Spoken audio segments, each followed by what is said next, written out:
오늘 우리에게 주신 하나님 말씀은 하박국 3장 16절에서 19절 상반절까지 말씀입니다. 한 목소리로 읽겠습니다. 내가 들었으므로 내 창자가 흔들렸고 그 목소리로 말미암아 내 입술이 떨렸도다. 무리가 우리를 치러 올라오는 환난 날을 내가 기다림으로 썩이는 것이 내 뼈에 들어왔으며 내 몸은 내 처소에서 떨리는도다.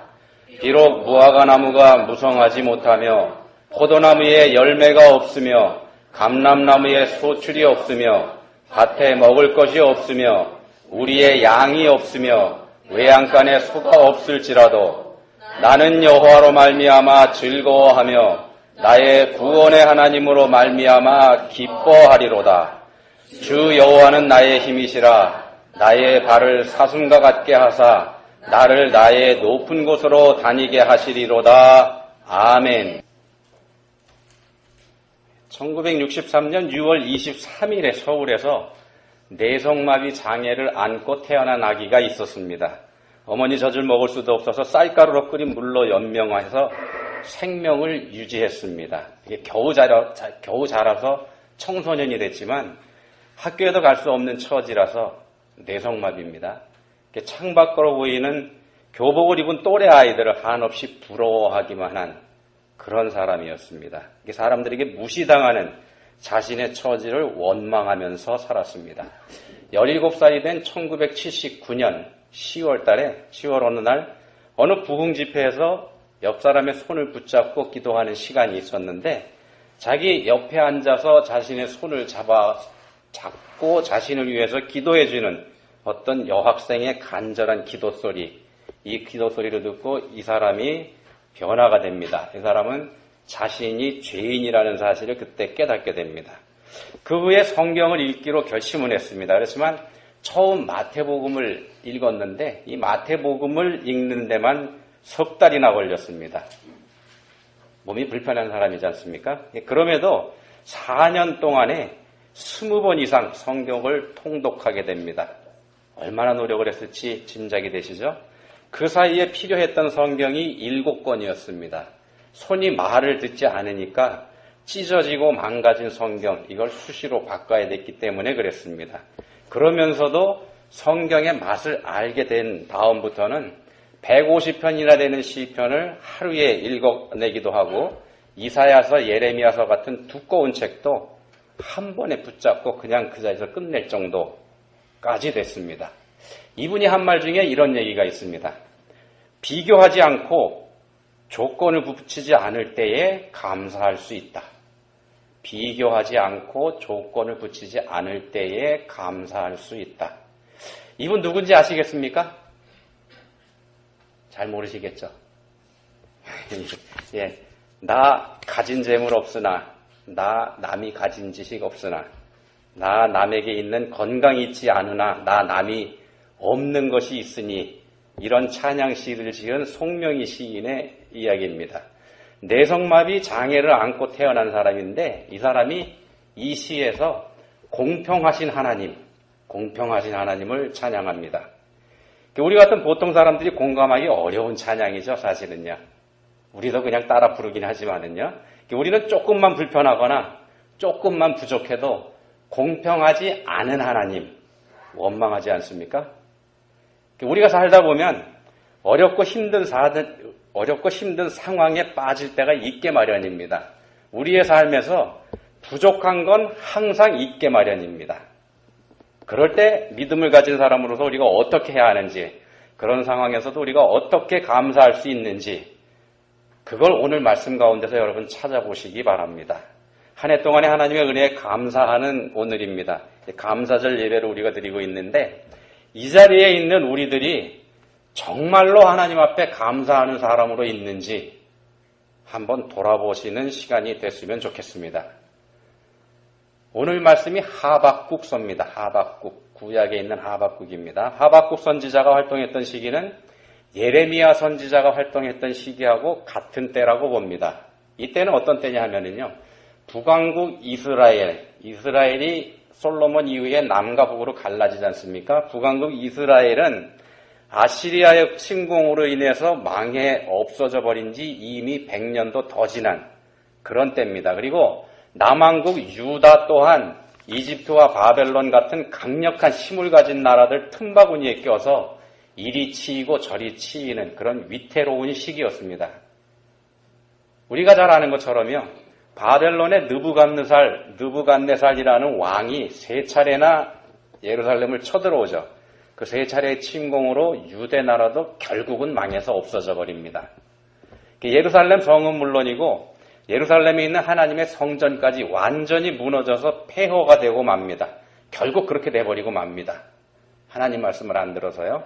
그렇지만 이 하박국서는 아직 거기까지는 가기 전 상황입니다. 나라가 망하기 전에 나라가 풍전등화와 같은 위태한 지경에 있을 때 그때를 배경으로 합니다. 그런 때에 하박국 선지자가 하나님께 강력하게 항의하는 내용으로 이 하박국서가 시작을 합니다. 하박국 선지자가 하나님 앞에 강력하게 항의합니다. 하나님 앞에 이렇게 따집니다. 1장 2절입니다. 새번역 성경으로 보십니다.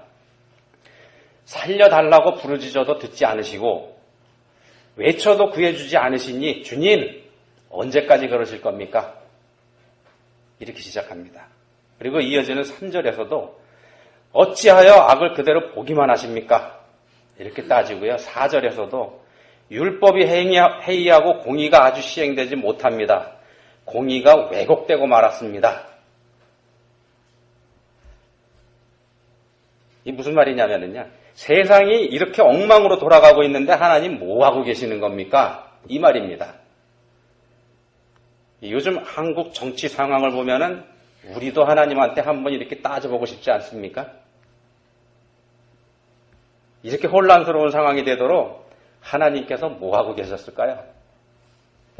하나님은 전능하신 분이죠. 전능하신 분일 뿐만 아니라 전지하신 분이기도 하죠. 모든 걸 다 알고 계시죠.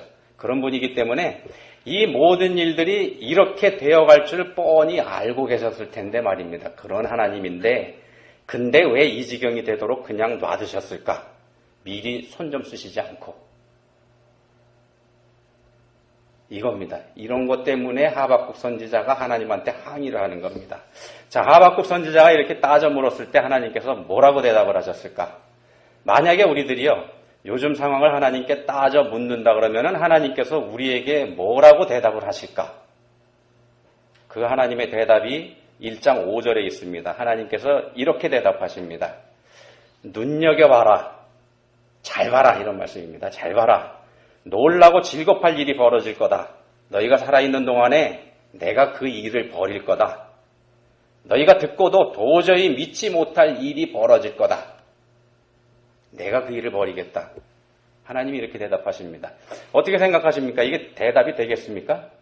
하나님께서 좀 엉뚱한 대답을 하시는 것 같지 않습니까? 하나님, 세상이 왜 이 모양입니까? 도대체 뭐하고 계시는 겁니까? 이렇게 따졌더니 하나님께서 그래, 잘 봐라. 이제부터 너희가 놀라고 즐겁할 일이 벌어질 거니까 이렇게 대답을 하십니다. 대답이 꼭 아무개 씨 아들 도날드의 대답 같지 않습니까? 누군지 아시나 모르겠네. 하박국 선지자가 이 대답을 듣고서 기가 막혔습니다. 그러지 않겠습니까? 그래서 다시 이렇게 말합니다. 하박국 선지자가 1장 12절 13절입니다. 주님, 주께서는 옛날부터 계시지 않으셨습니까? 나의 하나님, 나의 거룩하신 주님, 우리는 죽지 않을 겁니다. 주님, 주께서는 악을 보시고 참지 못하시며 배역을 보고 그냥 계시지 못하시는 분입니다. 근데 어찌해서 보고만 계십니까? 악한 민족이 착한 백성을 삼켜도 왜 조용히만 계십니까? 이렇게 따집니다. 하박국 선지자가 점잖게 하나님을 가르치고 타이르는 것 같습니다. 하나님께서 우리 마음에 들지 않을 때 우리도 하나님한테 한 수 가르쳐드리고 싶은 그런 마음 들지 않습니까? 똑같습니다. 하박국 선지자가 하는 일이요. 자, 하박국 선지자가 점잖게 하나님께 말씀드렸습니다. 하나님, 지금 실수하고 계시는 겁니다. 이런 투로요. 그리고 이어서 이 하박국 선지자가 2장 1절에서 이렇게 얘기합니다. 2장 1절로 넘어갑니다. 내가 망대 위에 올라가서 주님이 나에게 뭐라고 말씀하실지 기다려보겠다. 내가 호소한 것에 대해서 주께서 어떻게 대답하실지 기다려보겠다. 하박국 선지자가 아주 당당합니다. 그가 보기에는 틀림없이 하나님께서 뭔가 착각하고 계신다. 이렇게 생각했기 때문입니다. 요즘 세상이 어떤 세상인데 하나님께서는 빠르게 변하는 이 세상을 영 따라가지 못하고 계신다. 이렇게 생각을 한 거죠. 우리가 생각하는 것처럼 말입니다. 우리가 그렇게 생각하지 않습니까? 이 하박국 선지자는 자, 이만하면 내가 이렇게 전곡을 찔러서 질문했으면은 하나님 이제 하실 말씀 없을 거다. 할 말 없으실 거다. 이런 자신감이 있습니다. 그래서 제일 높은 데 올라가서 봅니다. 하나님께서 뭐라고 하시는지요. 하나님, 하실 말씀 있으시면 한번 대답해 보세요. 어디 한번 말씀 한번 들어봅시다. 이런 투입니다. 어떻습니까? 여러분, 이 장면을 보니까 속이 좀 후련하십니까? 여러분도 그러고 싶을 때 있지 않으신가요? 없으신가 보네. 저만 있나 봅니다.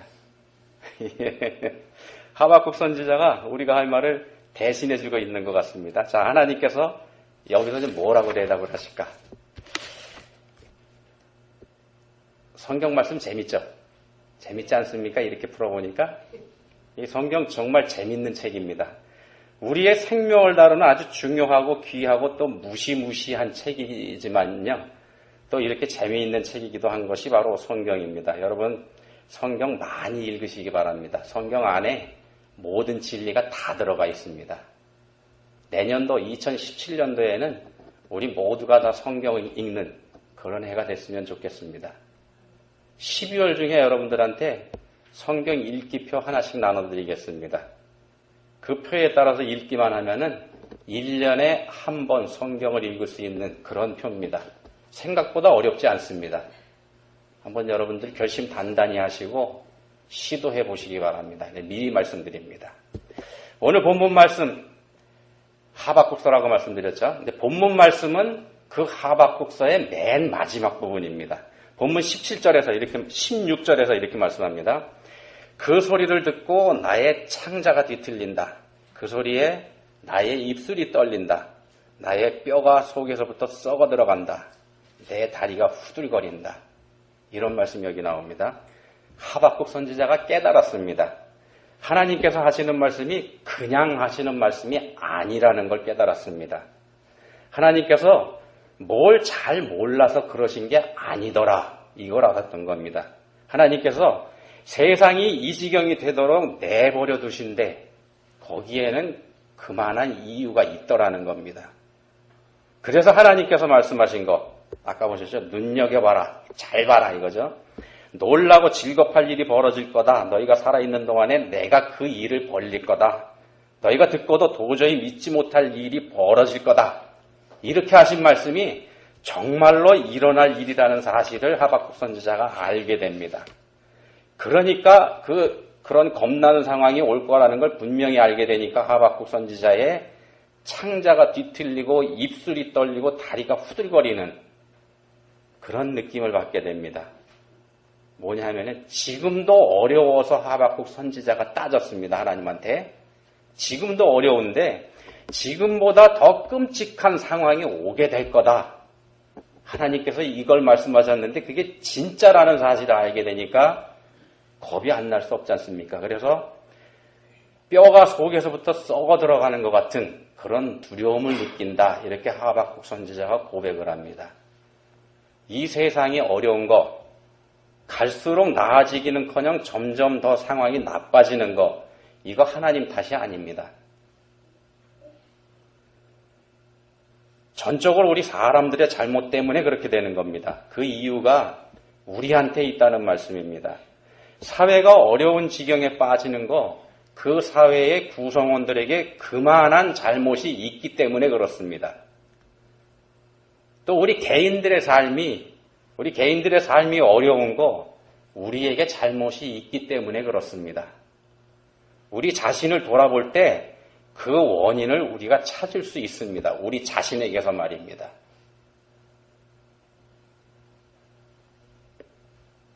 근데 여기서 우리가 아주 조심해야 될 게 있습니다. 아주 조심해야 되는 게 있습니다. 앞에서 송명희 시인이 한 말씀드렸는데 뭐라고 했냐면요. 비교하지 않고 조건을 붙이지 않을 때 감사할 수 있다. 이 말씀드렸죠. 비교하지 않고 조건을 붙이지 않을 때 감사할 수 있다. 비교하지 않는 거, 이게 중요합니다. 비교하지 않는 거. 우리 개인들의 상황이 어려울 때 그 어려움을 비교하면 곤란해집니다. 서로를 비교하면 곤란해집니다. 우리가 보기에 더 어려운 상황에 있는 사람, 그 사람이 더 큰 죄가 있다. 이런 잘못된 논리에 빠져들게 되기 때문에 그렇습니다. 아닙니다. 절대로 그렇지 않습니다. 더 어려운 지경에 있는 사람이 더 죄가 크다. 성경에서 이런 말씀 절대 안 합니다. 요한복음 9장에 보시면은 날 때부터 맹인된 사람, 이 사람이 누구의 죄로 그렇게 된 건지 제자들이 물어봤죠. 그랬더니 주님께서 분명하게 대답하셨지 않습니까? 이 사람이나 그 부모의 죄로 인한 게 아니다. 이렇게 말씀이냐. 우리가 우리 자신과 다른 사람을 비교하면 우리 스스로 결코 만족할 수 없게 됩니다. 우리가 다른 사람들보다 모든 면에서 다 나을 수는 없기 때문에 그렇습니다. 부족한 구석이 반드시 있게 마련이라는 말씀입니다. 그래서 우리들 생각하고 반대일 수 있습니다. 예를 들면 로마서 1장에서 하나님께서 내버려 두시는 사람에 대해서 말씀을 합니다. 여기 보시면은 스스로 지혜 있다고 하는 사람, 마음에 하나님 두기를 싫어하는 사람, 이런 사람들은 하나님께서도 내버려 두신다 이렇게 말씀을 합니다.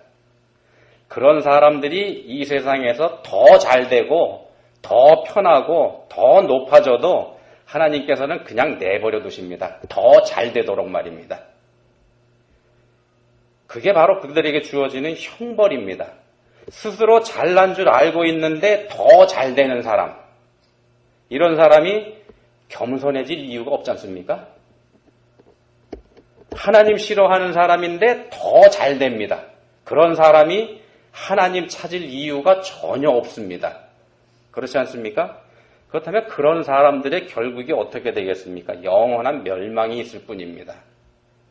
그렇다면은요, 우리들의 삶에 어려움과 곤고함이 있는 이유, 이거 뭐겠습니까?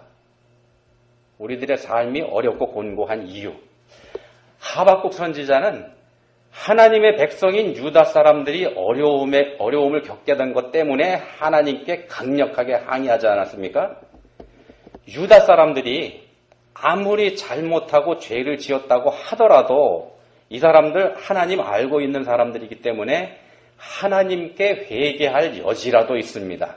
그렇지만 하나님을 알지 못하는 바벨론 사람들, 이 사람들은 하나님을 알지도 못하고 알려고도 하지 않는 더 나쁜 사람들인데 어떻게 그런 사람들이 하나님을 아는 하나님의 백성들을 심판하게 놔두시느냐, 이렇게 따졌습니다. 하박국 선지자가 비교한 겁니다. 비교했습니다. 유다 사람들하고 바벨론 사람들하고 쟤들이 더 나쁘다고요. 근데 이렇게 비교하면은요, 우리들 머리로는 하나님의 뜻을 절대로 이해할 수 없게 됩니다. 비교하면 하나님 뜻을 알지 못합니다.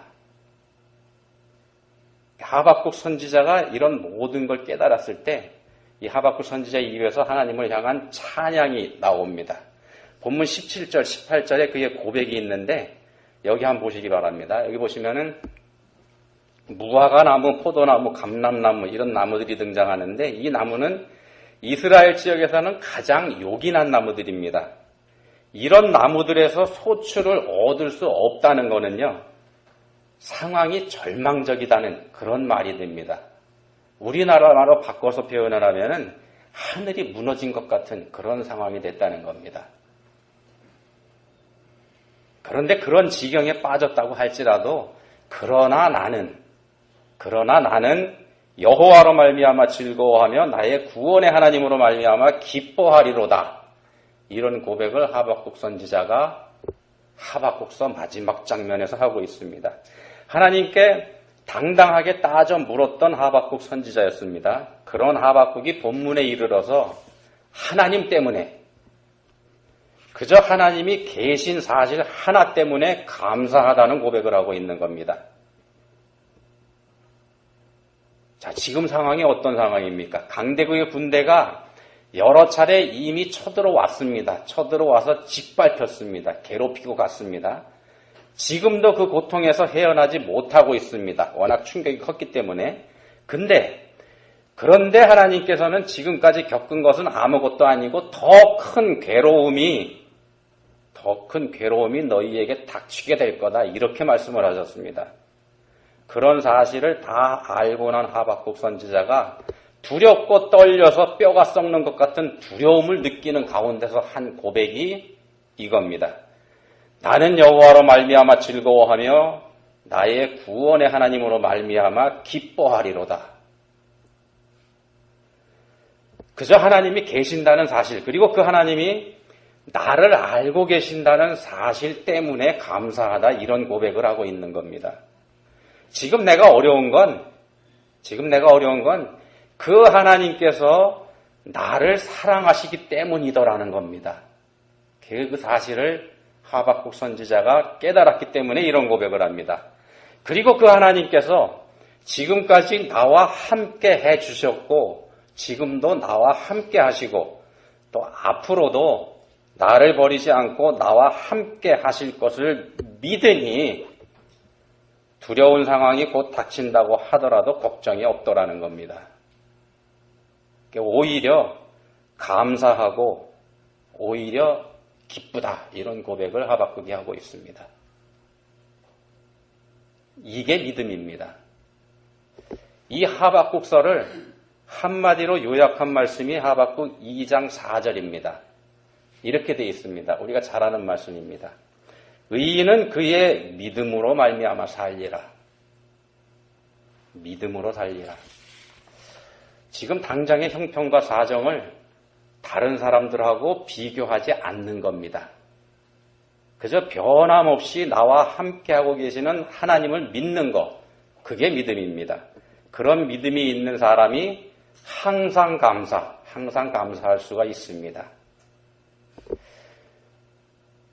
청소년 시기에 주님을 영접한 송명희 시인, 17살에 주님을 영접했다고 말씀드렸잖아요. 이 사람은 청소년들을 위해서 교회가 투자해야 한다, 이런 말을 합니다. 그러면서 무슨 얘기를 하는가 하면은, 내가 만약에 재벌이라면 성경을 주제로 한 공원을 하나 만들고 싶어요.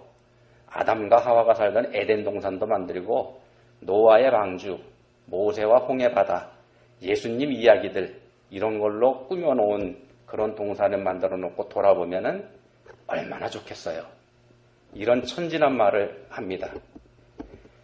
다른 사람과 자신을 비교하지 않고 오직 하나님만 바라본, 하나님 한 분만 바라보는 사람이 할 수 있는 말입니다. 한번 생각해 보십시오. 만약에 이 송명희 시인이 뇌성마비라고 말씀드렸습니다. 이 송명희 시인이 자신의 병든 육신을 다른 사람의 멀쩡한 그것하고 비교하면서 살았다면 그분에게서 감사할 거리 하나라도 찾을 수 있었을까요? 아마 없었을 겁니다. 하나님만 바라볼 때 우리가 진정한 감사를 할 수가 있습니다. 여러분들 하나님만 바라보시기 바랍니다. 하나님 아버지 감사합니다. 저희를 사랑하시고 저희와 늘 함께 하시는 하나님이심을 알게 해주셨습니다. 저희가 비록 아무것도 가진 것이 없을지라도 저희와 함께 하시는 하나님 믿을 때 진실로 감사할 수 있음도 알게 해주셨습니다. 그저 저희와 함께 해주시는 것 때문에 감사할 수 있는 저희 모두가 될 수 있기를 이 시간 간절히 원합니다. 저희를 도와주십시오. 예수님 이름으로 기도합니다. 아멘.